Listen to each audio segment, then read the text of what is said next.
Les amis, j'espère que vous allez tous bien. On se retrouve pour la seconde vidéo de la journée.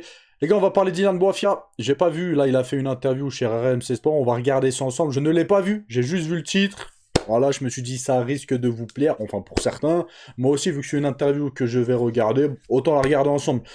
Donc, il va revenir sur le fight contre Mathieu Leto Duclos. Et vous allez voir qu'il veut une revanche. J'en sais pas plus. Je suis comme vous. Donc, on regarde ça ensemble. C'est parti. Yann, en quart de finale de ce tournoi, 100 000 euros du Hexagone MMA, tu as gagné ton quart de finale et puis tu as été battu en demi-finale sur une blessure à l'adducteur après une minute de combat à peu près. On va y revenir. Baba, déjà, ce tournoi à 100 000 $, c'est 100 000 euros, 100 000 $ d'ailleurs, c'était en euros. Ouais. C'est vrai qu'en France, on n'avait pas encore vu de tournoi aussi prestigieux, on va dire. Et puis le niveau était hyper concurrentiel puisque la finale va opposer donc Mathieu Leto Duclos à Norbert Novelny. Il y avait Ilian qui était là Ah, le niveau Ligue 2, hein, les gars. Arrêtez aussi. Hein. Demi-finale aussi, c'était un tournoi très très relevé. Ouais, c'était relevé, c'était du bon niveau. Déjà, moi, j'aime bien les tournois, c'est ce qui m'a ramené dans le MMA, c'est ce que je dis toujours. Donc, c'était bien, c'était une bonne chose à la fois de créer un tournoi et la deuxième chose, de pouvoir attirer des noms, notamment comme Ilian, parce que voilà, il faut pouvoir. Entre guillemets, rendre la chose sexy pour le combattant, il faut que tout le monde puisse s'y retrouver, et visiblement c'était le cas. Donc c'est une très bonne initiative, moi je la salue et je la saluerai jusqu'au bout, parce que pour moi les tournois c'est l'essence. Avant en France c'était des tournois, la dernière fois qu'il y a eu des tournois importants comme ça c'était en pied-point, ouais. Ou ensuite tu peux parler des contenders de Hatch, ouais, des tournois très importants aussi au 100% fight, donc là qu'ils aient fait ça c'est bien. Ouais, l'esprit tournoi toujours sympa, aussi sympa, bon, il y a d'autres souvenirs qui reviennent avec potentiellement des combats, plusieurs combats qui s'enchaînent dans la même soirée, ça peut aussi donner un côté old school, un peu vintage. Ilian, d'abord pour commencer, comment ça va? La blessure qui est donc survenue alors que tu étais sur une phase en train d'attaquer, tu avais deux bras arrière qui étaient bien passés à ce moment-là, tu envoies un high kick qui te blesse sur le coup à l'adducteur. Comment ça va? Est-ce que tu t'es bien remis de cette blessure? Franchement, je pensais que ma première défaite allait me faire plus mal que ça. J'ai pu bien me reposer. Je suis parti dans la foulée en Algérie directement. J'ai pu rester 2 semaines et puis j'ai pu souffler et puis me déconnecter un peu du milieu du MMA. Donc du coup, c'est plus que ce qui se dit après le combat qui me dérange, tu vois. C'est plus l'extra sportif qui me dérange. Parce que le sportif, en vrai, c'est une blessure, ça peut arriver à tout le monde. Ça arrive à Thomas Spinal, ça arrive à Sean O'Malley, ça arrive à Losen Keita. Bien sûr. Donc en vrai, c'est quelque chose pas de banal, mais ça arrive. C'est le sport, c'est du loi du sport. Bon, si, c'est banal. Hein. Si, il peut employer le terme banal, parce que c'est banal les blessures, surtout dans les sports de combat, les gars. Maintenant, je l'ai un peu à travers la gorge parce que, pour être honnête avec toi, je sentais que j'avais le dessus sur ce combat. Après, ça reste de l'utopie. Dans un combat, tout peut se passer, il aurait pu me toucher, etc. Mais ce soir-là, je me sentais vraiment bien. Il était lent. Il vient d'une manière humble. Hein. Voilà. Il dit sur le papier, en gros, j'étais favori, je me sentais bien, mais dans un combat, il aurait pu me toucher et m'éteindre. Mais je me sentais bien dans le combat, je me sentais, même si ça a été très rapide, hein, il se sentait, comment vous dire ça? Dominant dans le fight. Il frappait pas spécialement fort. Franchement, il était moins fort que je le pensais. Donc, Intéressant. c'est tout, c'est la vie, etc. C'est juste que là, c'est l'extra sportif qui me dérange, qui est à travers ma gorge, comme je te dis. On va y revenir parce que c'est vrai que le contexte de ce combat était assez chaud avant. On sait que ça. Alors, il y a beaucoup de combats. Là, on voit Strickland, Chimaev en ce moment, ça chauffe aussi à côté, mais généralement, ça se termine assez bien parce que les Américains, ils savent faire aussi. Et puis Khamzat, il a toute cette expérience dans ce milieu-là, donc il sait faire monter. Khabib McGregor, c'était parti. Hein. Ouais, là, c'était parti. Mais depuis, est-ce qu'on a d'autres exemples où c'est vraiment reparti aussi loin? Je sais pas, tu vois, c'était en 2018, Khabib McGregor. Ouais, mais après, il n'y avait jamais eu autant de tension depuis, à part cette semaine avec Strickland Chimaev. Mais j'étais revenu sur ça, les gars. J'avais fait une vidéo, je vous avais dit. C'est pas comme Khabib et Conor. Eux, ils se détestaient vraiment, les gars. En fait, il n'y avait pas de... Voilà, Khamzat Chimaev, par exemple, quand il a fait le face-à-face avec Strickland, il a mis un vieux coup, mais on voit que c'était pas un coup... On avait l'impression que c'était pas un coup pour faire mal, vraiment. Vous voyez? C'était un coup, voilà, pour faire du spectacle. Khabib, Conor, les amis, ils sont fait un face-à-face. On voit qu'ils avaient la haine, ils se regardaient comme ça. Ils avaient la haine, mais il n'y a pas eu de coup. Il n'y avait pas de spectacle, en fait. En fait, il n'y avait pas besoin de spectacle pour ressentir la tension. Est-ce que vous voyez ce que je veux dire? Que là, Strickland, Khamzat Chimaev, je sais pas, c'était un fight bizarre, de toute façon. Fight, avant fight bizarre, il y a eu des... Vas-y. De ce que j'ai compris, il y a Khamzat, excuse-moi de te couper, mais Khamzat, ça en a fait des belles aussi. Hein. Moi, j'ai pu être témoin de la Fight Week à Vegas contre Ned Diaz. Ouais. Ah oui, C'était c'était le combat avec Combat elle était cardio. Ouais, J'étais sur place, elle était cardio là. il est cardio, mais est-ce qu'il n'y a pas un côté où il sait ce qu'il fait, il sait aussi faire monter les Ouais, c'est combats. bien que tu puisses nous dire, toi, comme tu le côtoies, comment c'est en fait. C'est quoi la part de réel, entre guillemets, et la C'est part ça. de business, de show? Bah, je pense qu'il n'y a pas volonté de vouloir faire monter la sauce. Ouais. Je pense vraiment qu'il est lui-même et qui agit pas au quart de tour, mais qui agit comme si il n'y avait rien autour. Hmm. Et c'est pas volontiers de sa part de vouloir faire du buzz ou quoi que ce soit. Dans tous les cas, si tu vois Hamza sur une carte, c'est bagarre dans tous les Ouais, cas. ouais, Donc, c'est sûr. on n'a pas besoin d'extra sportif pour pouvoir se mettre devant la télé pour un combat de Hamza. Ouais. Dans tous les cas, tu vas te mettre devant ta télé. Ouais. Mais c'était réel. Surtout l'histoire avec Kevin Holland. J'étais là et à 1 mètre, 2 mètres, et c'était réel. Et tu sens que c'est réel. Tu sens pas que dès que les caméras se détournent, ils se détendent, etc. Ça Mais les continue. caméras, elles n'étaient pas là. Ah, contre elles Kevin Holland. étaient- ouais, elles On étaient était même au pas là, resto. ouais. Kevin Holland, c'est Kevin Holland qui vient chercher Khamzat devant le resto et il se met devant le resto et il dit tant que Khamzat ne sort pas, je recule pas, je pars pas.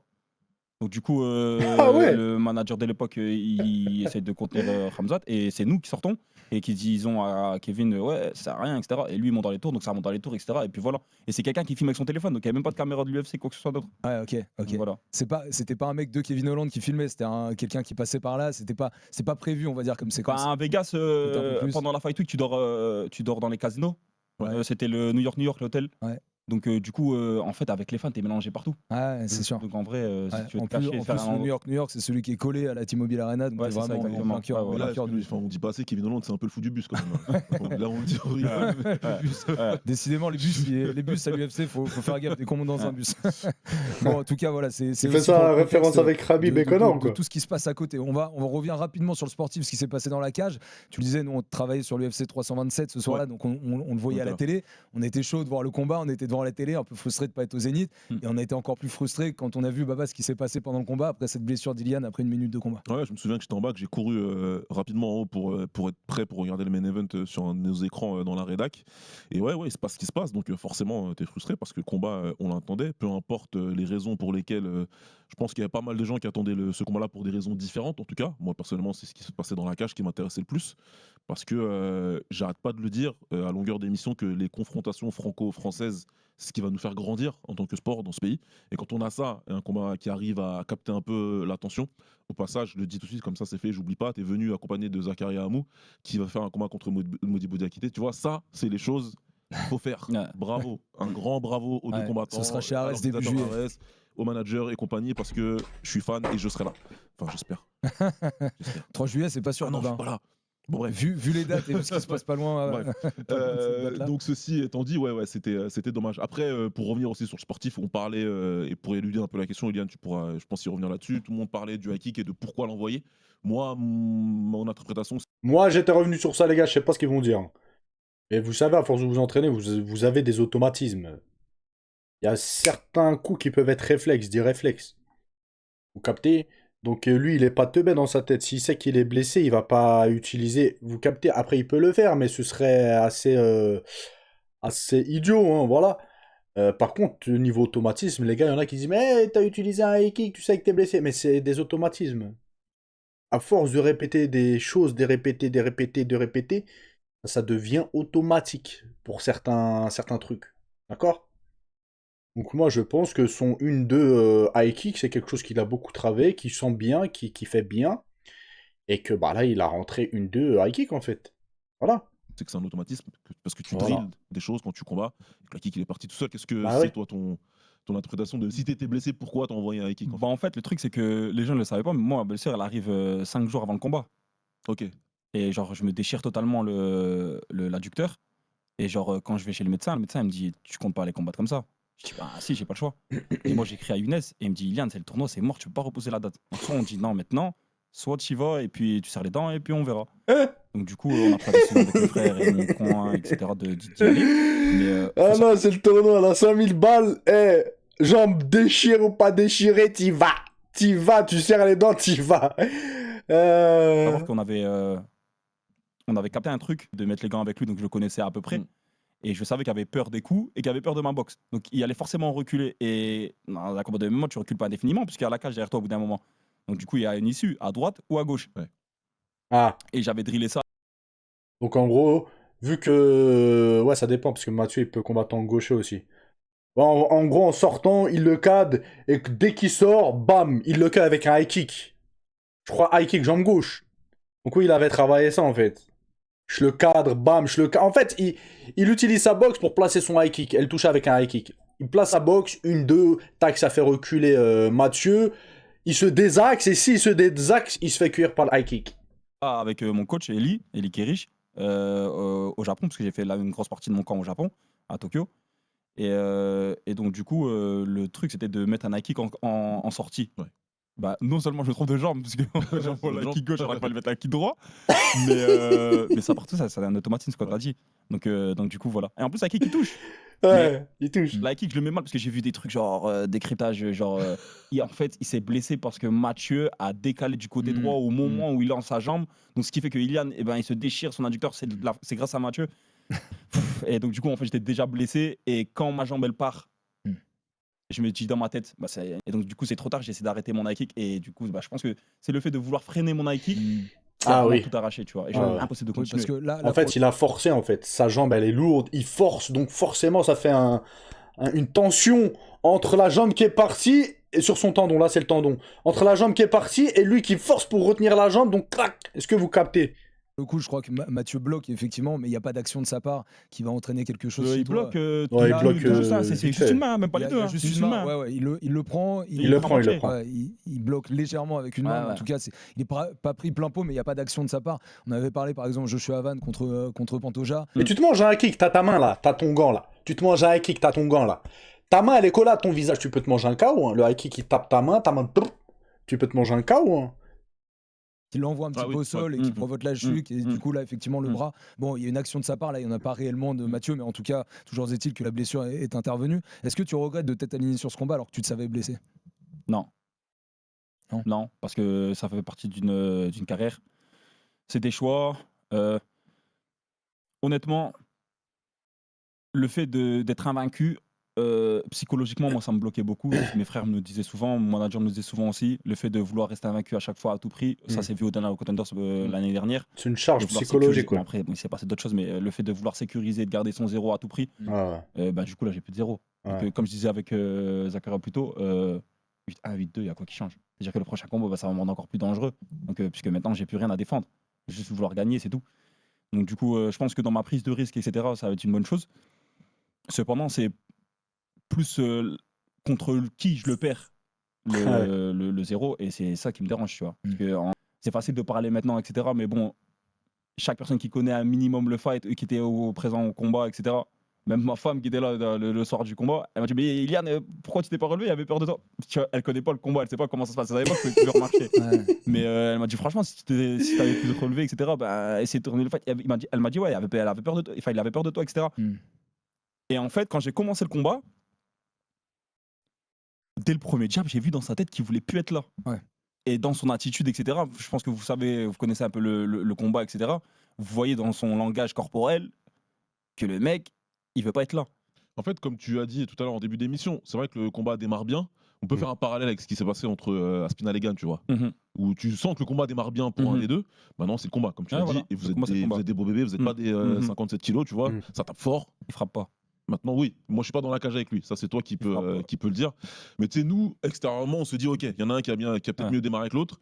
Même si lui, il envoyait les jambes et tout, enfin, il proposait Il sa faisait des boxe, petits pas mal. types. Oh, voilà, en fait, c'est premier round. Ça se jauge, ça touche. Comme en box style, les amis. Vous avez déjà vu en box style, premier round, tac, tac. Ça met des low kicks, mais il n'y a aucun impact. Juste ça touche pour voir la réaction. Ça touche, tac. Ah, Mathieu, il faisait des petits pots corps pour sans doute voir la réaction d'Ilian, etc. C'était les premières secondes du premier round, d'accord? Donc c'est pas du tout significatif.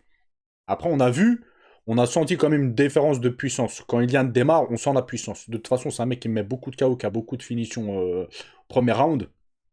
On a senti quand même... Voilà. On avait l'impression qu'il y avait une différence quand même de puissance entre Mathieu et Ilian. De mémoire, hein, son type Jean Barrière notamment, et quelques middle ou high kick Jean Barrière, mais c'est vrai que quand tu lâches l'anglaise, on se dit ok, peut-être que c'est la clé.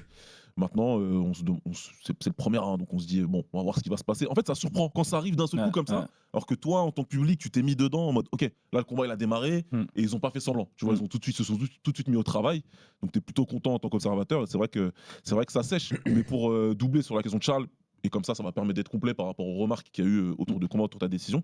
Parce que le combat, c'est ça, c'est prendre une décision en fait. Quand on prépare, il y a une blessure, il y a un incident qui se passe. Et une fois qu'on prend la décision, c'est ce qu'on dit dans le monde du combat. Si tu as pris la décision, tu regardes plus en arrière. Tu as décidé de le faire, tu y vas. Tu n'as pas décidé de le faire, bah, tu dis je me suis blessé. Et puis personne. Les gens pourront parler quand même, parce que de toute façon, dans tous les cas, tout le monde Ça parle. parle. La question, c'est est-ce que ce qui était censé, en tout cas par rapport à tes plans du tournoi et de l'après-tournoi, est-ce que ça a pu peser un peu dans ta décision ou pas du tout? Tu vois, de se dire, ben, je veux retenter ma chance au contender, je veux faire autre chose et tout après le tournoi, etc. Donc est-ce qu'il n'y a pas eu un moment où tu t'es dit, peut-être ça vaut le coup de ne pas combattre pour préserver ce que je vais faire derrière? Bah non, parce que Ouais, mais ouais, je vois ce qu'il veut dire. C'est une bonne question. Non, je pense pas. Honnêtement, je pense pas parce Il que pensait pas à l'après, il pensait au présent. en vrai, quand tu regardes bien, l'UFC n'a que faire de ce qui se passe ici. C'est vrai. Donc si c'est mon objectif d'aller à l'UFC, ils en ont rien à faire. Je pense que ouvrir les portes du PFL, je pense que avec la défaite ou sans la défaite, je pense que je peux le faire sans aucun Ouais. mal, parce que Ouais. le standing du PFL et de l'UFC n'est pas le même. Euh, Maintenant, comme je t'ai dit, c'est contre qui je perds. Après, c'est comme ça, il faut avancer. Donc si j'essaye de me focaliser sur la défaite et sur le passé, etc., je vais pas avancer. Maintenant, mon équipe est actuellement aux US pour Nassourdine, qui fait le backup de Hamzat. On verra ce qui va se passer, tu vois. Et on verra. Donc, je suis en train de travailler là-dessus et honnêtement, Enfin, de combat l'autre côté, retour. ils en ont rien à faire de ce qui se passe en France. Tu t'étais exprimé en disant que tu voulais refaire ce combat, Bah tu oui. voulais combattre contre Mathieu Bah oui, pour obligé, prendre ta obligé. revanche. Obligé. Est-ce que, avant qu'on aille sur l'extra sportif et ce qui s'est passé, le contexte autour du combat numéro 1 que vous avez fait, est-ce que c'est encore l'objectif, à peu près un Bah mois oui, après je le pense, fight, ouais. continuer à chercher une revanche contre Mathieu, ou alors tu préfères partir sur d'autres objectifs maintenant? Revanche. J'ai pas envie de jouer le rôle de l'ex-relou. C'est-à-dire que, parce que je reste un combattant, j'ai mon amour propre, j'ai mon ego. Moi, en sortant de la cage, je vois Jérôme Pourru. Je lui propose une revanche immédiate. Il me donne son accord, il me dit que ça pourrait se faire, etc. Qu'ils avaient déjà booké la Villette en septembre, le 18 septembre, je pense. Je crois qu'ils ont déjà d'autres bookés là, septembre et un peu plus tard. Ouais.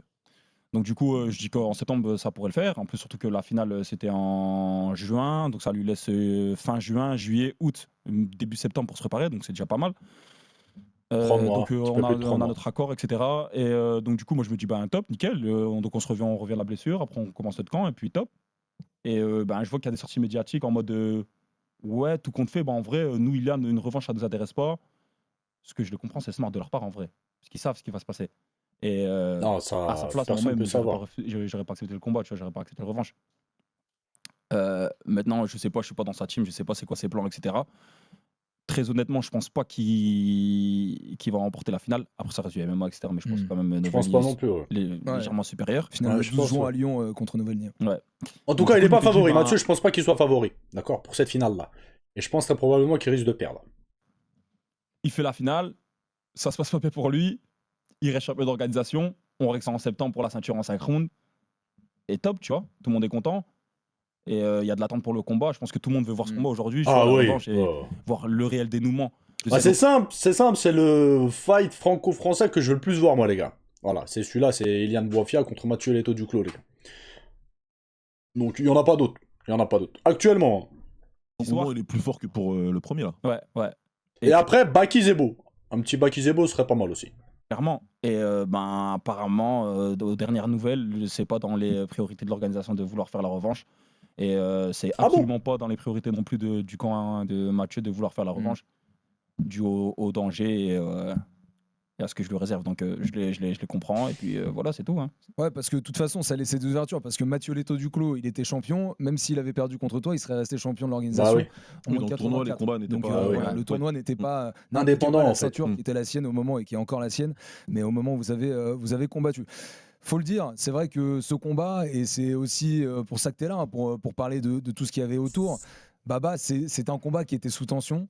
C'était sportivement, c'était même Antoine, Taylor l'ont dit dans le commentaire, c'était peut-être l'un des combats les moins de 80 chez les middleweight les plus attendus en France et en Europe. On voulait voir ce combat et extra sportivement, c'était très chaud. On parlait tout à l'heure de situations un petit peu feintées ou pas, Ramzat qui surjoue ou pas. Tu nous as raconté que non quand tu l'avais vu. Toi, ces embrouilles, on va dire d'avant-combat, Baba, comment tu les percevais? Oh, tu me connais, Charles. Moi, ça me saoule, vous savez très Moi, bien. j'aime pas ça. Hein. quand ça va trop loin dans le trash talk, regardez ce qu'il y avait eu avec Ilian et Mathieu Leto Duclos. Quand bien même j'étais pour Ilian et je soutiens Ilian, etc. Il y a des choses que Mathieu avait dit, moi, qui m'ont pas plu.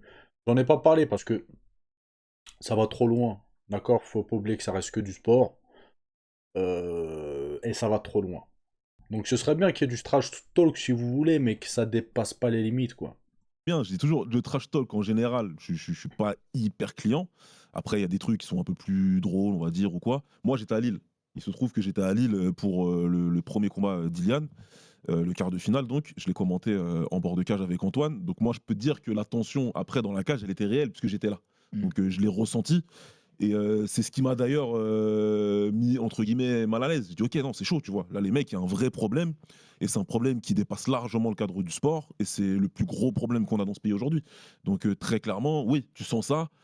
Tu dis, waouh, c'est relou. Et tu sais qu'à partir de là, a priori, ça peut que. Pour mettre des mots, tu dis le plus gros problème qu'on a en ce moment en France, mais les mots, tu parles de quoi exactement? Bah, la confrontation qu'on veut instaurer entre Ouais. une partie de la population et une Ouais. partie de la population. Une partie, tous les mots que tu peux utiliser. Il y en a qui disent racisé, il y en a qui c'est une histoire de représenter un pays ou un autre pays qui fait que on met encore de la division et de la séparation et que ça part totalement en cacahuète. En avant-combat sur les face-off qu'il y a eu entre vous, les mots qui sont sortis de la part de Mathieu Leto Duclos te concernant, c'était traître, apatride. Ouais, c'est chaud, ça. Comment est-ce Apatride, que c'est toi, chaud. tout ça, tu l'as géré? Et comment est-ce que cette tension, justement, qui est totalement extra-sportive et liée à des problèmes sociétaux qui sont complètement externes au sport, comment tu les as vus monter et comment est-ce que tu l'as ressenti dans ce duel qui s'est préparé face à Mathieu? Bah, malheureusement, moi, ça m'a pas étonné. Malheureusement, ça m'a pas étonné puisque déjà j'avais ressenti ça lors de mon combat au Dana White Contenders lorsque j'ai décidé de représenter l'Algérie. Alors que, pour info, je représente l'Algérie déjà depuis mon 2e ou 3e combat. Dana White Contenders, je crois que c'était mon 7e combat. Au Dana White Contenders, que je représentais l'Algérie, alors que c'était déjà le cas bien avant. Donc j'avais déjà reçu bien des messages, bien des trucs, etc. Bon, j'arrive à dissocier le délire du sport et le délire de la vie. Je sais que toutes ces personnes-là qui essaient de diviser, qui essaient d'envoyer des messages de haine, etc., à travers les réseaux sociaux, etc., elles n'existent pas en vrai. Tu vois, elles n'existent pas en vrai. Tu vois pas, jamais je marchais dans la rue, j'ai croisé quelqu'un qui m'a dit au fait, non, tu vois, ça n'existe pas. Donc du coup, j'étais pas étonné. Et de sa part non plus, j'étais pas étonné non plus. Du par le fait qu'il soit sponsorisé par Kalos, etc. Pour moi, aujourd'hui, Kalos qui sponsorise des gens qui ont été condamnés en France par la justice pour islamophobie et que tu es représenté par ce même sponsor-là, c'est que tu es dans le même train. Donc, au début, j'ai lancé le truc sur les réseaux sociaux. C'est moi qui ai commencé. Je ne vais pas commencer à le jeter la pierre dessus. J'assume mes mots, j'assume mes actes. J'avais lancé un facho, tu vois. Mais genre j'avais lancé en mode pique. Et j'avais pas conscience à ce moment-là les proportions que ça allait prendre. Ouais. Et donc du coup ça a enflammé directement et tout. Et peut-être l'erreur que j'ai faite à ce moment-là, c'est le facho peut-être, tu vois. Mais j'ai dit ce que je pensais à ce moment-là et je dis toujours ce que je pense.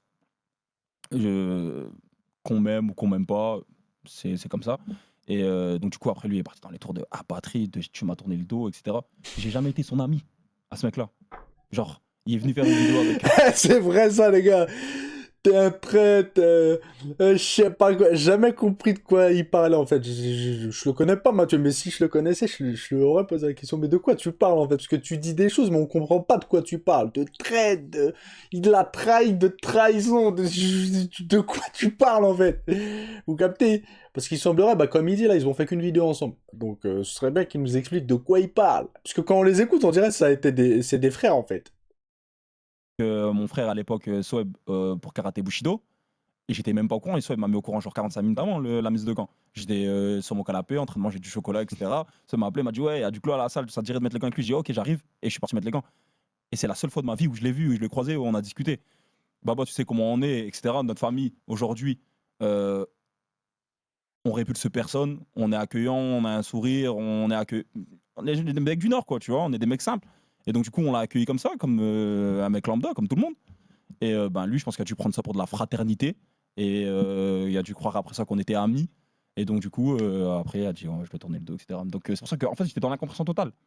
Et à partir de ce moment-là, j'ai compris qu'il devait certainement avoir des défaillances dans son cerveau. Et donc, du coup, je me suis dit, bah, vas-y, c'est tout. Et c'est pour ça qu'en fait, dans le 13e durant la fight week dont on avait discuté, j'étais très calme. Parce qu'en fait, je savais que je faisais face à un mec qu'on réfléchissait pas de la même manière.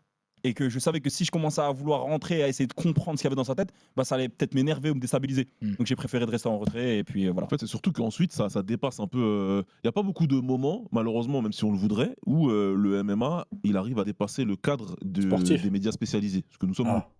Je parle de certaines occasions comme ça. Mhm. Cyril, ça va être le cas. Je crois que ça a déjà un petit peu commencé par Ouais, rapport il à a son fait C'est combat à vous, il a fait à, certains, voilà, certains à la médias maison, déjà. à la ouais. Maison Blanche. Mm. Et là, malheureusement, moi, de ce qu'on me rapporte en conférence de presse, on a la grosse presse française qui vient pour justement poser des questions par rapport à ce qui se passe autour de cette histoire-là. Donc, toi, pendant cette semaine-là, tu adoptes une attitude qui est différente. Moi, je l'interprète comme de l'apaisement, ou en tout cas, le fait de ne pas vouloir rajouter de l'huile Envenimé. sur le feu. C'était une volonté en arrivant dans la Fight Week ou c'est simplement ton mood du moment et tu calcules pas en fait? Bah, il y a plusieurs choses. Déjà, en entrant dans la Fight Week, on a eu une mini réunion avec Jérôme Pourru, Younes et mon équipe pour apaiser un peu les tensions, etc. Ok. De pas vouloir pousser le délire un peu plus loin, tu Mhm. vois. Ça, c'est important de le dire. Déjà, l'organisation Hexagone ouais, franchement, c'était très fort, ce moment-là. voulait calmer un petit peu Ouais, les tensions et ouais. voulait que ça s'apaise. Mhm. C'est important de Ouais, le dire voilà, aussi. Ouais. voilà. Ok. Donc à ce moment-là, Jérôme il nous dit les gars, je crois C'est trop là. des médias, je vais pas dire les noms, mais voilà, qui sont présents, sont etc., venus et qui tout, veulent ouais. que du drama, donc Ouais. ne donnez pas ce qu'ils veulent et puis venons, on reste dans le sport. Mhm. Donc déjà, deux, en cours de préparation, j'ai réalisé à quel point les proportions elles étaient grosses autour de ce Ouais. combat-là. Et j'ai réalisé aussi que malgré moi, ben, aujourd'hui, je représente pas que moi, en fait. Je représente une éducation, une famille, une double nation, donc l'Algérie et la France, une religion, un quartier, une ville. Donc aujourd'hui, si je joue son jeu, Trop de ou le jeu qu'on responsabilité. veuille que je joue, quelle Trop de responsabilité dans la division en fait. Et c'est vrai que c'est pas bon les gars. C'est pas bon. image je vais donner, en vrai? Donc même si moi, j'ai envie de faire du drama, ben, ça dessert à pas dire des millions de personnes, mais à des milliers de personnes. Ah, finalement, elles sont comme ça, on l'avait dit, on le savait, etc. Donc non, j'ai décidé de mettre ma langue dans ma poche, d'avaler mon ego, et puis rentrer dans les clous, et puis voilà. Donc dans cette histoire, tu reconnais quand même avoir mis toi-même un petit peu de tension en le traitant de facho au début, et finalement derrière, tu as compris qu'il fallait se calmer. Bah, et je le qu'il fa- pensais. Ouais, C'est tu con pour le moi, je pense. pensais, mais voilà, non, tu as admis toi-même tout à l'heure d'avoir, entre guillemets, ouvert le bal, et qu'après, ça avait pris des proportions hautes parce que lui s'était engouffré dedans. Non, ce que je dis, c'est que le facho, je le pense. Oui, c'est ça, oui, mais mais je pense que le tu- timing et comment je l'ai sorti, c'est pas la bonne. c'est là, La ouais, forme n'était ok. pas bonne. Ouais, ok, Le ok. fond, pour moi, je le pense, Ok. mais la forme, elle était pas bonne. Est-ce que malgré tout, tu te dis que toutes ces tensions, ça a servi au fight? C'est-à-dire que ça a fait parler du fight, pas forcément bien, mais comme le disait Jérôme, calmer le truc, etc. Le boulot était quand même fait parce que ça a mis un petit peu de lumière sur ce fight. Pas de la manière dont tu voulais, mais ça a mis un peu de Ah, mais lumière ça c'est de la mauvaise hype les gars. Moi j'aime pas ce genre de hype. C'est pas de la bonne hype. Hein. sur ce fight. Est-ce que tout ça, tu le regrettes quand même? Comme Strickland de Khamzat Chimaev, voilà, ils sont allés trop loin. Pour moi, c'est pas de la bonne hype, ça. Ça, c'est de la division pure et dure. Et le sport, là, je veux pas faire le mec bisounours, mais le sport, ça doit pas être fait pour diviser. Après, chacun a ses opinions politiques, sa religion, ce que vous voulez. Et ça doit pas être fait pour diviser, pour qu'il y ait de la haine, en fait, pour engendrer de la haine. Ça reste sportif, les gars. D'accord? Voilà. Non.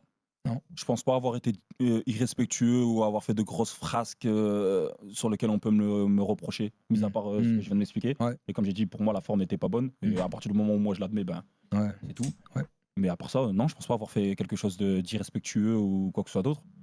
Au-delà de tout ce qu'on a vu, du coup, est-ce qu'il y a eu d'autres choses qu'on ne sait pas forcément, qui se sont dites en coulisses? Est-ce que tu as eu l'occasion de t'expliquer avec Mathieu en disant bon bah allez, on a joué le jeu de monter tout ça en épingle, etc. Mais finalement, on est là pour combattre et tout va bien. Est-ce qu'il y a eu d'autres mots qui se sont échangés après le combat? Qu'est-ce qui s'est passé? Bah, en fait, le problème, c'est que quelques heures avant le combat, parce que je voulais absolument pas que mon état psychologique prenne le dessus sur la stratégie et le game plan.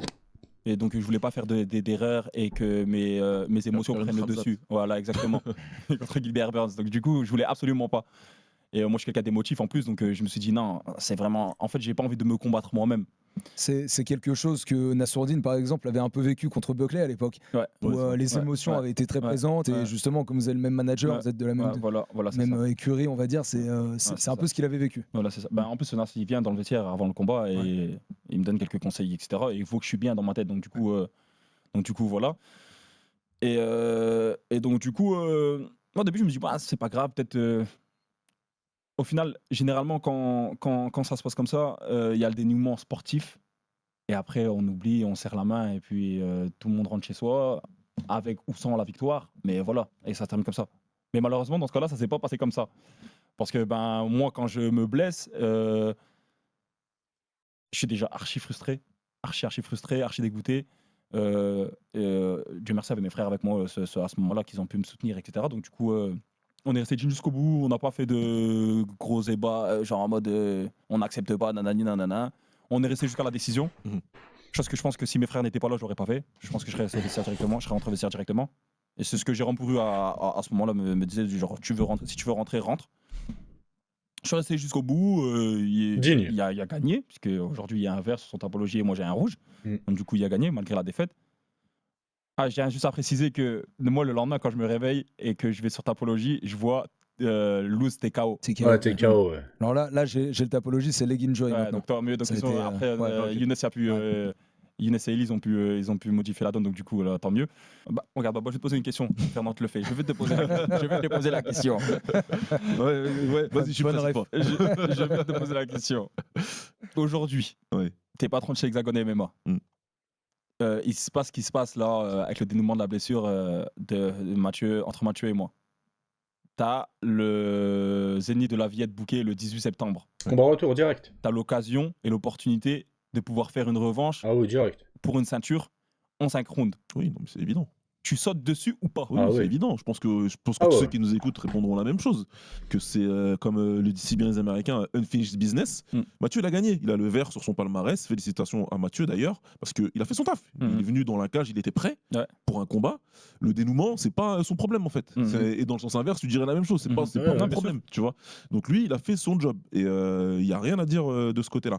Maintenant, oui, moi en tant qu'organisateur, je la ferai. En tant que fan, j'ai envie de voir la revanche. En tant qu'observateur du game, j'ai envie de voir la revanche. Je pense que la revanche sera plus grosse que le combat initial, sans avoir besoin des extras. Simplement se dire la physionomie du combat fait qu'on a envie de voir une revanche entre deux des meilleurs middleweight qu'on a dans ce pays. Donc ouais, bien sûr que oui, je comprends. Donc j'espère que oui, que ces choses-là vont se régler Ouais. et qu'on ait une revanche en septembre. Mais apparemment, ils veulent pas la faire. D'après Alors, moi, j'ai- j'ai parlé avec Younes, excuse-moi, j'ai parlé avec Younes Ouais. moi il y a quelques jours. C'est ce Mais que ils seront obligés de la faire, il est champion du tournoi. Si Mathieu est champion du tournoi. Pas du tournoi, il est champion de l'organisation. C'est-à-dire si Ilian est numéro 1 en contender, il sera obligé de s'affronter pour la ceinture. C'est une obligée. Même s'il veut pas Mathieu, il sera obligé en fait. je vais te demander. Et ils sont pas chauds pour la faire, tu vois. Moi, mon futur, la question, bah, ça s'est passé dans l'inverse. C'est lui qui m'a posé la question, qu'est-ce que tu veux faire là maintenant? Et moi, je lui ai donné mes attentes. Donc, dans un premier cas, c'était la revanche contre Mathieu. Maintenant, je ne vais pas lui courir après. 8-0, 8-1, comme je vous ai dit tout à l'heure, 8-1 ou 8-2, il n'y a pas grand-chose qui... Bref les amis, il reste 15 minutes pour ceux qui veulent aller voir le reste de l'interview. Je vous laisse. Passez une bonne journée. Ciao ciao.